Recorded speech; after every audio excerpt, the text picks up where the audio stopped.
Halo, kembali di channel Mike Canvas bersama saya, Mike. Video kali ini adalah segmen MK Sketch Story, di mana saya akan bercerita sedikit penggalan kisah kehidupan orang-orang di balik karya-karya luar biasanya yang sudah dikenal orang banyak. Di MK Sketch Story kali ini saya akan bercerita tentang komikus legendaris tanah air, Hasmi.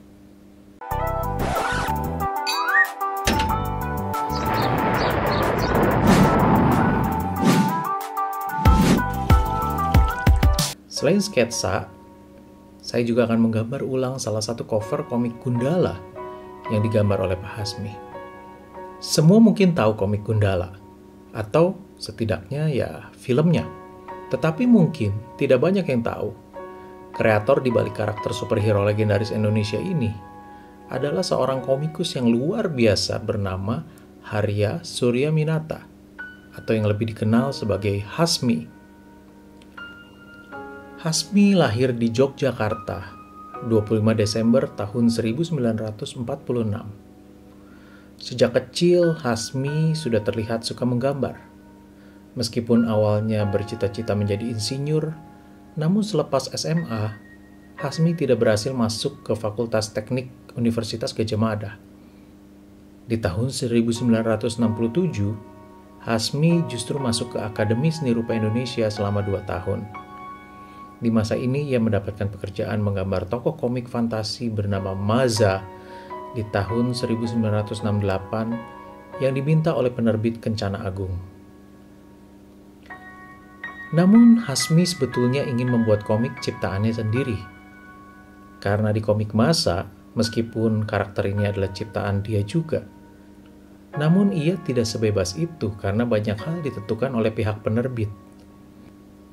Hal ini diceritakannya kepada sahabat karibnya sesama komikus di bawah penerbit yang sama, yaitu Wit NS. Dan akhirnya mereka berdua bersama-sama mengajukan ingin membuat karakter sendiri, yang akhirnya membuat Hasmi menciptakan Gundala dan Wit NS menciptakan Godam.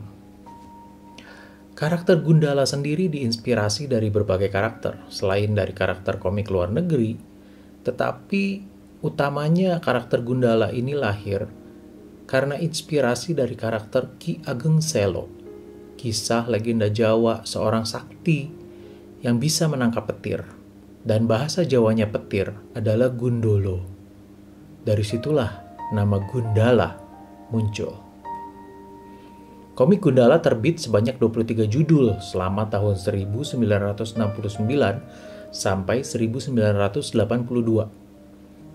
Gundala begitu populer di masa itu, sehingga tahun 1981 dibuatlah film Gundala Putra Petir yang diperankan Teddy Purba dan disutradarai oleh Lili Sujio.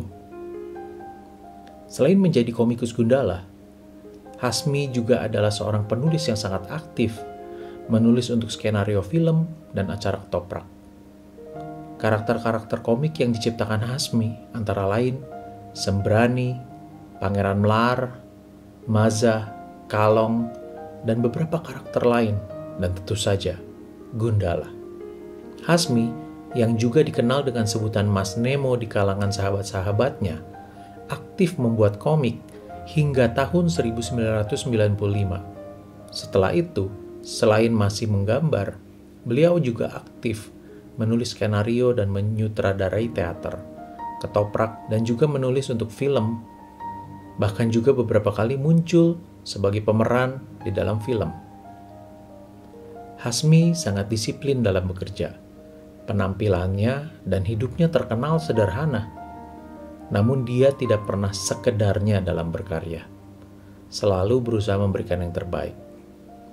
Menurut pengakuan istrinya, Ibu Mujiati, atau yang dikenal sebagai Mbak Plenok, ketika Hasmi menggambar pose tertentu, tidak segan-segannya ia meminta bantuan seisi rumah untuk berpose sebagai referensi. Hasmi selalu ingin menghasilkan karya terbaik dalam setiap goresannya.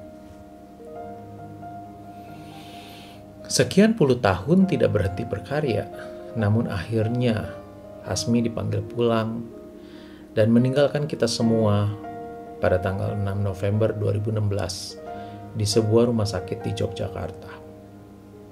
Hasmi meninggal 3 tahun sebelum film Gundala karya Joko Anwar dan yang diperankan oleh Abimana Arya Satya muncul di bioskop-bioskop tanah air di tahun 2019 yang menjadi titik awal kebangkitan karya-karya komik anak bangsa yang kita lihat di masa sekarang di bawah bendera bumi langit. Hasmi adalah sosok yang mencintai keluarganya, mencintai karyanya, mencintai seni komik, dan juga seni peran. Hasmi meninggalkan warisan berharga untuk generasi berikutnya, yaitu semangat untuk berkarya. Terima kasih, Pak Hasmi.